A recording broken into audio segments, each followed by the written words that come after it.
हमारे विभिन्न ज्ञानवर्धक कार्यक्रम देखने के लिए आप हमें अभी सब्सक्राइब करें, बेल आइकन को प्रेस करें ताकि आप देख सकें हमारा कार्यक्रम सबसे पहले।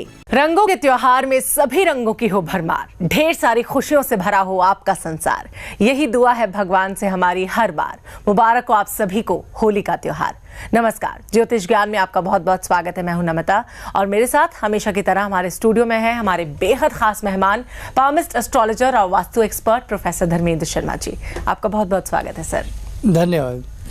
दोस्तों, आज की हमारी खास पेशकश में हम प्रोफेसर धर्मेंद्र शर्मा जी से जानेंगे कि होली का महत्व क्या होता है, क्यों मनाई जाती है आखिर ये होली, शास्त्रों में पुराणों में होली शब्द का अर्थ क्या होता है। चलिए फिलहाल कार्यक्रम की शुरुआत करते हैं। सबसे पहले तो आपको भी विश करना चाहूंगी, होली आपको बहुत बहुत मुबारक हो सर। धन्यवाद। वैसे इसी के साथ जानना चाहूंगी, जिस तरह से हमारे पुराणों में हर त्योहार का अलग महत्व होता है, होली की क्या महत्वता होती है? जी, सभी दर्शकों को होली की बहुत बहुत शुभकामनाएं। ये कार्यक्रम को आगे बढ़ाएं। आज का दिन रात्रि जागरण का दिन है, बहुत पावन दिन है। अगर हम होली की बात करें, होला का शब्द भी इसी से बना है। कर्म मीमांसा एवं पुराणों के अनुसार होली महोत्सव का आरंभिक नाम होला का था। महर्षि जैमिनी कृत कर्म मीमांसा शास्त्र में होलिकाधिकरण नामक स्वतंत्र कर्मकांड का वर्णन है। वात्स्यायन ऋषि ने पारंपरिक पर्व होलिका को बहुत श्रेष्ठ माना है। हेमाद्रि ने होलिका को पूर्णिमा को, जो पूर्णिमा में होलिका आती है, उसको होताशनी कहा है।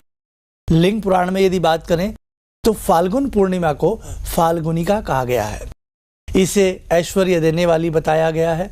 वराह पुराण की भी यदि हम बात करें तो इसे पट्टवास विलासनी कहते हैं। कहने का मतलब दर्शकों, हम पूरे शास्त्रोक्त तरीके से होली को देख सकते हैं और ऐसा कोई शास्त्र नहीं, ऐसा कोई ग्रंथ नहीं जिसमें होलिका का वर्णन ना हो। होला का शब्द का जो अर्थ होता है, भुने हुए अनाज को संस्कृत में होला का कहते हैं। तो उस दिन, होलिका के दिन, आज की रात्रि में हम जौ की बालें, गेहूं की बालें और नवा अन्न उसको भूनते हैं। कुछ लोग गन्ने में उसको लगा लेते हैं, कुछ बांस के डंडों में उसको लगा करके उसको भूना जाता है। आज की रात्रि बहुत कीमती रात्रि है और कार्यक्रम देखने के बाद होली का दहन भद्रा रहित नक्षत्र में होता है। तो इसमें आप खास ध्यान रखें कि होली का पूजन करने जरूर जाएं। जैसे कि हमने कल आपको समस्त सामग्री, कल भी हमने आपको बताई थी, आपके पास होगी। आज भी आपको एक बार जरूर याद दिलाएंगे, इसलिए आज की ये महत्वपूर्ण रात्रि आपके हाथ से नहीं जानी चाहिए। जी अच्छा, आज का दिन वैसे बहुत खास होता है, खास करके रात्रि बहुत खास है क्योंकि होलिका दहन किया जाता है। और मैं जानना चाहूंगी कि होलिका दहन में किस तरह की पूजन सामग्री रखनी चाहिए, साथ साथ किस मंत्र का उच्चारण करना चाहिए? हमारे सभी दर्शक ध्यान से सुने। होलिका दहन में आप क्या क्या सामग्री रखें। पवित्र जल सहित पंचपात्र आपके पास होने चाहिए। गंध, अक्षत, पुष्प, धूप, चंदन, सफेद वाला सुगंधित, अबीर, गुलाल, दीप, घंटी, तांबूल, नैवेद्य, मिठाई, कोई भी भोग, सुंदर सुपारी, बिल्कुल गोल बड़ी सुपारी, मोली, कच्चे सूत की पीढ़िया, यानी कि एक इडली टाइप ले लें कच्चे सूत की, सरसों के दाने ले लें, घी, तेल से सना हुआ आटा। पूजन के वक्त आपको क्या बोलना है? जब आप पूजन करें वहां जाकर के बोलें, लिख लें आप लोग, हे होली देवी, तुम बसंत ऋतु और कामदेव की प्रिया हो, शिशिर ऋतु के अंत में आई हो, मेरी सविधि पूजा स्वीकार करो। ऐसा आपको बोलना ही बोलना है। और उसके बाद एक काम करें, जब आप पूजन वगैरह सारा कर लेंगी या कर लेंगे तो आपने क्या करना है, होली का अग्नि जो जब जहाँ प्रज्वलित हो जाती है मंत्रों के माध्यम से, उसकी 3 परिक्रमाएं पूरे परिवार करे, सभी लोग करें। इससे बहुत बड़े बड़े कष्ट दूर होते हैं और ईश्वर का दैवीय आशीर्वाद, अग्नि देवता का दैवीय आशीर्वाद उस व्यक्ति को प्राप्त हो जाता है। जी, इसी के साथ आगे बढ़ते हैं। और होली पर जैसे होलिका दहन किया जाता है रात्रि में, तो मैं सबसे पहले यह जानना चाहूंगी, होलिका दहन क्यों किया जाता है? जी देखिएगा, इसके पीछे कई ऐसी कथाएं हैं, रहस्य हैं। इसको हम वैज्ञानिक आधार से भी नकार नहीं सकते, ये वैज्ञानिक आधार भी है। बहुत लोग मजाक उड़ाते हैं, अरे क्या होता है, जिन्हें मालूम नहीं वो मजाक उड़ाते हैं। देखो, सबसे पहली बात, प्रहलाद विष्णु भक्त थे और उनके जो फादर थे, पिता थे हिरण्यकश्यप, वो भगवान से नफरत करते थे और उन्होंने हमेशा कहा कि तुम विष्णु भक्ति मत करो, मेरी भक्ति करो, यानी कि मैं भगवान की तरह हूँ। लेकिन प्रहलाद माने नहीं।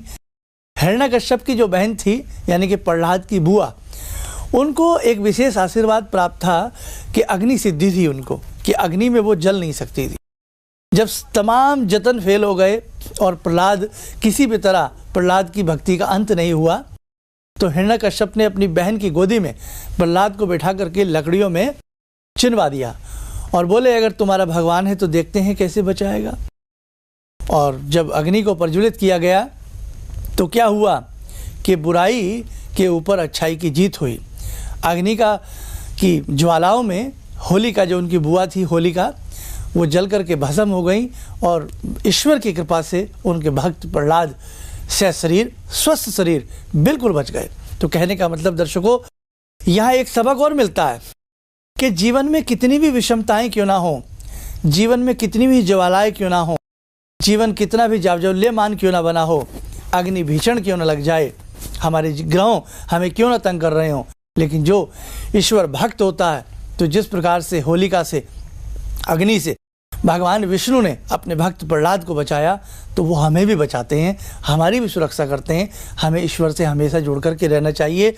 और ये होलिका भारत में नहीं, विदेशों तक में इसको मनाया जाता है। इसका बहुत बड़ा रहस्य है और एक रात्रि में पूरे भारतवर्ष के अंदर हजारों जगह होलिका दहन की जाती है। इसका एक साइंटिफिक आधार भी है और रंगों का भी एक साइंटिफिक आधार है। जी, तो साइंटिफिक आधार की भी हम बात करेंगे, साथ साथ तो चमत्कारी उपाय को भी आपको बताएंगे जो आपको होली के दिन करना है। तो अपने कॉपी पेन एक बार फिर कहूंगी तैयार रखिएगा। फिलहाल रुक रहे हैं एक छोटे से ब्रेक के लिए, जल्द लौटते हैं, आप कहीं मत जाइए। भगवान से जुड़ो और भगवान से जुड़ने का जरिया आपने बताया, बहुत अच्छा लगा, बहुत धन्यवाद।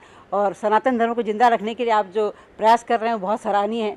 हम लोग को मौका मिला है, हम लोग भाग्यशाली हैं जो आपके करीब आने का हम लोग को मौका मिला है। ब्रेक के बाद ज्योतिष ज्ञान में एक बार फिर आपका स्वागत है। आज हम होली की महत्वता के बारे में प्रोफेसर धर्मेंद्र शर्मा जी से जान रहे हैं। तो ब्रेक में जाने से पहले आपने बहुत खूबसूरत कथा कहानी हमें सुनाई प्रहलाद की। तो आपने कहा कि रंगों का भी एक साइंटिफिक आधार होता है। मैं यही जानना चाह रही थी, जब होलिका दहन हुआ रात्रि में, तो अगले दिन इसे गुलाल रंगों से क्यों मनाया जाता है? हाँ, बड़ा अच्छा सवाल, सुंदर सवाल सभी के लिए।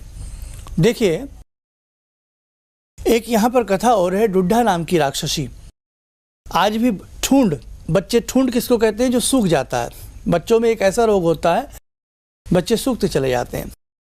तो ठुंडा नाम की राक्षसी को भी अंत शोर हाय हुल्ला करके उसको समाप्त किया गया था। दूसरी बात, संधि बेला, शिशिर ऋतु खत्म होती है, यानी कि सर्दियां समाप्त होती हैं और गर्मी की ऋतु का अर्थात बसंत ऋतु का आगमन हो जाता है। और एक चीज और ध्यान से सुन ले हमारे सभी दर्शक, 1 जनवरी को बड़े धूमधाम से आप नववर्ष मनाते हो, ये अंग्रेजी नववर्ष है। हिंदू नववर्ष होलिका से अगले दिन प्रारंभ होता है, यानी कि कल से। वो बात अलग है कि जब नवरात्रे आते हैं, शुभ दिन आते हैं, हम उससे नववर्ष मानते हैं, लेकिन कल से हमारा नववर्ष संवत्सर का पहला दिन प्रारंभ हो जाता है। तो जैसे आप अंग्रेजी महीने को धूमधाम से मनाते हो क्योंकि उसका ऐड प्रचार इतना विश्व में हुआ, और हम भारत के बहुत सारे धर्म को, बहुत सारे विचारों को, बहुत सारे महात्म्यों को भूलते गए। तो कल से हमारा नववर्ष भी है। और दूसरी बात कि ये ऋतु जब 2 ऋतुएं बदलती हैं या जब 2 ऋतुओं की आपस में संधि होती है, तो बहुत से संक्रामक रोग पैदा हो जाते हैं। चेचक, मलेरिया, टाइफाइड, खसरा आदि रोग प्रारंभ हो जाते हैं। और हमारे ऋषियों ने रंगों को यूज करना बताया, और किस रंग को बताया वो भी बताया, पलाश के फूल, ढाक के फूल, जिसको हम टेसू के पुष्प कहते हैं। टेसू के फूल का जो रंग होता है दर्शकों, इतना चमत्कारिक होता है कि शरीर के ऊपर जब लग जाता है तो ये खसरा, चेचक, मलेरिया जैसी बीमारियों को दूर कर देता है। वो दुख की बात है कि आजकल लोग कीचड़ फेंकते हैं, गोबर फेंकते हैं, गंदी चीज़ों से होली खेलते हैं, भूल गए अपने शास्त्रों का माध्यम में, वो बात और है। इसलिए ध्यान रखें, कल जब आप होली खेलें तो अगर टेसू के फूल में पिछले कई दिन से आपको बताता आ रहा हूँ, टेसू के फूलों का ही रंगों का प्रयोग करें या ज़्यादा से ज़्यादा गुलाल, अबीर, इस प्रकार के रंगों का यदि आप प्रयोग करेंगे तो रंग हमारे मन के चित्त को भाते हैं। और डॉक्टरी में, मेडिकल साइंस में भी कलर थेरेपी आती है। आप जानते हैं कलर थेरेपी के जिस व्यक्ति को कलर के माध्यम से, रंगों के माध्यम से डॉक्टर साहब अपने मरीज को ठीक करते हैं। तो हमारे ऋषियों ने ये सोच तो हजारों वर्ष पहले सोची थी, जो सोच आज बहुत पूरे विश्व में काम आ रही है। जी अच्छा, होलिका दहन हम देखते हैं सर कि कुछ जगह पर किया जाता है और कुछ लोग इसकी महत्वता को नहीं जानते, तो होलिका दहन नहीं करते। एक तो मैं ये जानना चाहूंगी कि सबको होलिका दहन क्या करना चाहिए, इसकी महत्वता, और दूसरा, होलिका दहन चौराहे पर किया जाता है, नुक्कड़ पे, चौराहे पर, ऐसा क्यों? देखिए, इसके दो कारण है कि अब तो होलिका बहुत कम दिखती है, लोग विस्मृत होते गए, भूलते गए। अब घर में छोटी मोटी होली जलाई नहीं जा सकती। एक समय था, मेरे खुद याद है कि आज से अगर मैं 20 वर्ष पहले की बात करूं, और आज भी कई जगह बहुत विशाल तरीके से होली को जलाया जाता है, तो घरों में इतनी बड़ी होली का दहन नहीं किया जा सकता।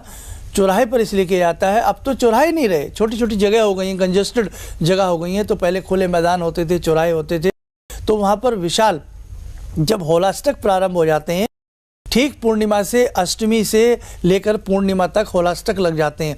उस दिन मंत्रों के माध्यम से एक डंडा झंडे के सहित ज़मीन में गाड़ा जाता है, और आसपास आसी पड़ोसी लोग वहाँ अपनी मन से, श्रद्धा से लकड़ियाँ चिरना शुरू कर देते हैं, और एक विशाल रूप लकड़ियों का बन जाता है। और इतने बड़े अग्नियों के समूह के लिए इसलिए चौराहे का चयन किया जाता है, ताकि कहीं किसी प्रकार की कोई किसी को हानि ना पहुँच सके। और एक ही रात्रि में पूरे भारत के अंदर बहुत सारी जब होलिकाएं जलाई जाती हैं, तो आकाश में एक इस प्रकार की उष्णता का आवास आ जाता है कि जिससे खसरा, मलेरिया, चेचक, टाइफाइड जैसी बीमारियों को कंट्रोल किया जाता है, और उसमें विभिन्न प्रकार की सामग्रियां भी डाली जाती हैं। ये इसका साइंटिफिक रीज़न भी है। लेकिन अब हम सब कुछ भूलते जा रहे हैं। अब तो कहीं बच्चे 4-5 लकड़ी ऐसी रख लेते हैं, झाड़ फन्नूस रख करके होलिका को जला दिया जाता है। ये महत्व में नहीं है। आज की रात्रि, दर्शकों, जागरण की रात्रि है। आज की रात्रि में आपका पढ़ा हुआ एक मंत्र 40 दिन एक तरफ, और आज की रात्रि एक तरफ। ध्यान रखना, होलिका जब चित्कारे मार रही हो, जब चटर चटर की आवाज़ें होलिका से आ रही हों, उस समय कुंडलिनी जागरण भी फुसफुसा करके 2.5 लपेटे लिए हुए कुंडलिनी जागृत हो जाती है। लेकिन इसके लिए पहले से अभ्यास करना पड़ता है। तो आज के दिन आप अपनी साधना को जरूर बढ़ाना। अभी हम एक चमत्कारिक उपाय भी आपको बताएंगे, ध्यान रखें आप। जी, तो होली पर चमत्कारी प्रयोग क्या कुछ कर सकते हैं? हाँ, हमारे सभी दर्शक लिख लें जो बहुत ज़्यादा बीमार रहते हैं, विभिन्न प्रकार की तकलीफ़ें शरीर में रहती हैं। 12 वर्ष कैसे हम अच्छे रहें। हमारा कल से नववर्ष प्रारंभ हो जाएगा, तो कैसे हम नववर्ष को अच्छा करें। अपनी लंबाई के बराबर कच्चा सूत लेकर के जाएं, नाप लें, उसका गोला सा बना करके अपने मस्तक से लगा करके होलिका में डाल दें। इससे वर्ष भर के कष्ट कट जाते हैं। होलिका की भस्म को अपने मस्तक पर दर्शकों को अवश्य लगाना। होलिका की भस्म स्वच्छ डिब्बे में भरकर घर में रखने से बुरी नज़र व अनेक नकारात्मक विचार नष्ट हो जाते हैं। ये ध्यान रखें। इस प्रकार से जो भी करता है, ये जो हमने सूत का प्रयोग आपको बताया है, ये करने से तो बहुत अच्छा लाभ मिलता है।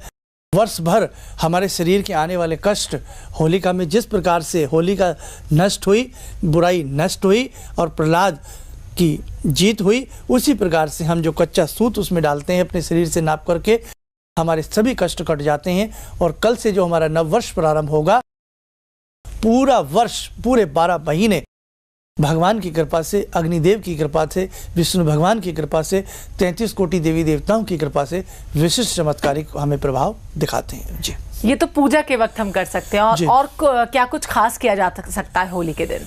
जी, आइए जाने होली पर आप क्या विशेष कर सकते हैं। होली का फाल्गुन शुक्ल अष्टमी से आप क्या करें कि कुछ लोग हिंडोले में भी बैठते हैं। 8 दिन होलाष्टक मनाया जाता है। जो लोग फाल्गुन पूर्णिमा के दिन शांत चित्त से हिंडोले में झूलते हुए श्री गोविंद पुरुषोत्तम के दर्शन करते हैं, वे निश्चय ही वैकुंठ लोक में वास करते हैं। और एक चीज़ और बता दें, होलिका हमारे देश में ही नहीं, विदेशों में भी मनाई जाती है, विभिन्न रूपों में मनाई जाती है, जैसे कि इटली में रेडिका, फ्रांस, जर्मनी, साइबेरिया तथा अमेरिका आदि में इस हैलोवीन के नाम से भी जाना जाता है। जी, तो ये सब आपने बताया। मुझे लगता है आज वक्त कम पड़ गया है, लेकिन सवालों का सिलसिला तो इसी तरह जारी रहेगा। फिलहाल आपका बहुत बहुत शुक्रिया करना चाहूंगी जो आप यहाँ इतनी महत्वता होली के त्योहार में हमें बताइए। पुनः सभी को होली की हार्दिक शुभकामनाएं। धन्यवाद। जिंदगी के इस प्रवाह में तमाम लोग डिप्रेशन के इस हालात से गुजर रहे हैं। सफलता असफलता अपनी जगह की बात है, लेकिन पता नहीं कितने सारे लोगों को इन्होंने डिप्रेशन से उबारा है, नया मोटिवेशन दिया है काम का। इनका जो एक अनुभव था कि एक मेरी बातें इनसे लगातार कभी कभार हो जाया करती हैं। एक दिन मेरी बात हो रही थी, अचानक इन्होंने प्रश्न किया कि क्या आपके यहाँ कौवे आ रहे हैं। मैं बहुत तेज चौंका। करीब 4-5 दिनों से कौवों का झुंड मेरे घर पे मंड रहा था। तो मैं यही सोचने परेशान था, ये शुभ है अशुभ है, क्या चीज़ है। तो मैंने प्रश्न किया कि क्या मैंने आपको बताया कि मेरे घर में कौवे आ रहे हैं। कहने नहीं, मुझको दिखाई पड़ रहा है। तो कुछ तो अलौकिक है इनमें। दूसरा क्या, जो इनका उद्देश्य है, जब महाकुंभ में आए थे, मेरी इनसे वार्ता हुई, तो मैंने इनका उद्देश्य जानना चाहा कि किस उद्देश्य के लिए आप काम कर रहे हैं। तो जो उद्देश्य उन्होंने मुझको बताया, मैं मन से इनके उद्देश्य के साथ जुड़ गया। इनके साथ तो जुड़ा था ही, अब इनके उद्देश्य के साथ भी हूँ मैं। प्रोफेसर धर्मेंद्र शर्मा जी से समय समय पर देश के विभिन्न हिस्सों में मिल सकते हैं। 27 मार्च लुधियाना, 4 अप्रैल लखनऊ, 17 अप्रैल पटना, 26 अप्रैल जयपुर। अन्य दिनों में शर्मा जी अधिकतर दिल्ली में रहते हैं। अपॉइंटमेंट के लिए संपर्क करें। संपर्क सूत्र 9268319743, 8130948703 और 9582248029। हमारे विभिन्न ज्ञानवर्धक कार्यक्रम देखने के लिए आप हमें अभी सब्सक्राइब करें, बेल आइकन को प्रेस करें ताकि आप देख सकें हमारा कार्यक्रम सबसे पहले। और अधिक जानकारी के लिए फेसबुक पेज को लाइक करना न भूलें।